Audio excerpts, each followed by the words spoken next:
Good evening and welcome to another edition of HGP Sport. For today, I'm Jaden Samuels. Thanks for joining us.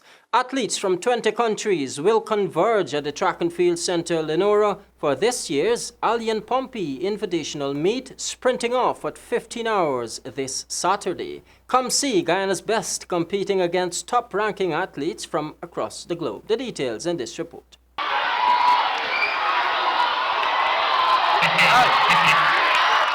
The West Side it is this Saturday as athletes get ready for the starting line, but there will be an added intensity with the overseas-based and international athletes who will make the meet more challenging. This meet, the brainchild of Allian Pompey, remains Guyana's biggest to date and has received a nod from the business sector, who has also set aside $1,000 monetary incentive to any female athlete, setting a new record in the two-day meet.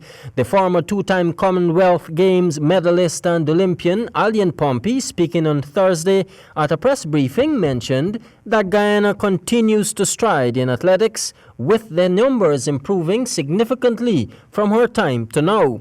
Speaking at the briefing held at the Racket Centre, President of the Athletics Association of Guyana, Aubrey Hudson, confirmed that this particular meet is important in unearthing Guyana's future track stars. All efforts are being made to ensure that the meet remains in keeping with the respective regulations, with the results being inspected by the IAAF. Tickets are available at the AAG's Albert Tong head office or pay $1,000 at the venue. Jaden Samuels, HGP Sport. In basketball news, the champions in the Under-14 and Under-18 Girls National Schools Basketball Festival being played at the Cliff Anderson Sports Hall will be decided this Saturday. The first game in the Under-14 Girls brings together Marion Academy and St. Stanislaus College in a match set to bounce off at 16 hours 30, followed by a matchup between Kwakwani Secondary and Queen's College. Game 3 involves President's College and St. Stanislaus from 18:30 hours, while the final game in the Under-14 category will see Kwakwani Secondary taking on Bishop's High.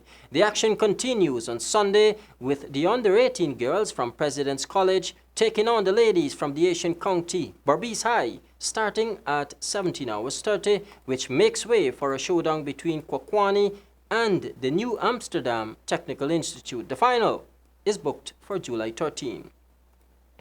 Let's turn our attention to some cricket news. Pakistan bows out of the ongoing Cricket World Cup on a positive note and at the same time deprived Bangladesh entry into the Final Four. Pakistan 315, Bangladesh 221, losing by 94 runs. The details in this report.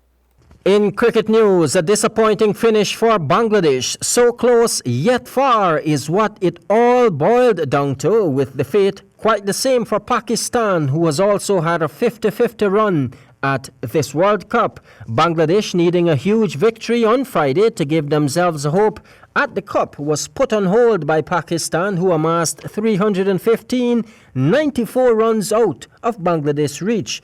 Imam ul Haq led from the front. He made 100. Babar Azam also did well to get to 96, and a quick 43 from Imam Wazim put the game in Pakistan's favor. Bangladesh in reply met head-on with Shaheen Afridi, picking up 6 wickets for just 35 runs and erasing all hope the Tigers had mustered up. Shakib Al Hassan again remains the only standout, contributing 64, the only batsman to pass the 50 mark. This means the two sides will be heading back to the drawing board, where corrections will be made before giving the World Cup another shot. 2 big games are set for Saturday.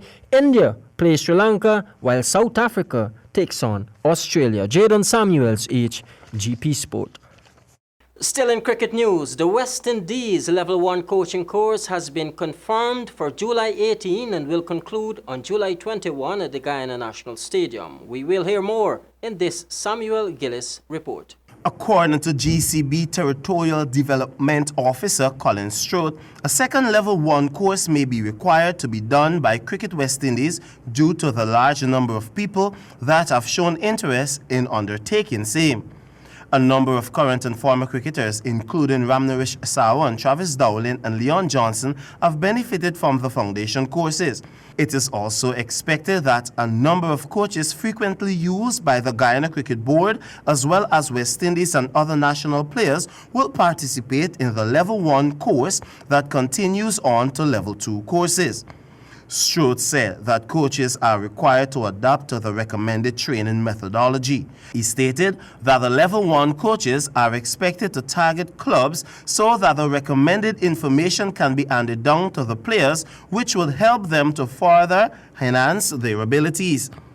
The Level 2 course targets those who have completed the Level 1 training and have an interest in coaching at the national level. For HGP Sport, Samuel Gillis. The junior national squash squad will be traveling to Trinidad on July 11 to take part in the Caribbean Squash Championships. Here again is Samuel Gillis. Those who have completed the Level 1 training and have the Guyana Junior National Squash Squad includes Grant Fernandez and Luis De Silva, who are among 20 athletes selected to go to Trinidad on the 12th of July to take part in the Caribbean Squash Championships. Grant is competing in his first Junior Caribbean Area Squash Association tournament this year. The 10-year-old started playing squash 2 years ago and is just excited to be in Trinidad competing, he said. This young dynamo loves to be on the court and is looking forward to making some new friends. This will be Luis's third CASA. After winning the plate in both Guyana and Jamaica, he has great expectations for this year. He took time out for study earlier in the year, but has been training every day to make up for it, he said. His calm demeanor is an asset on court. Some others are Joshua Vorway, Shamarai Wiltshire, and Danielle Islam. For the girls, Tanya Gomes is the youngest member of the squad. 8-year-old Tanya is a newcomer to squash and will be competing in the under-11 category. She is hoping to gain valuable experience in her first CASA.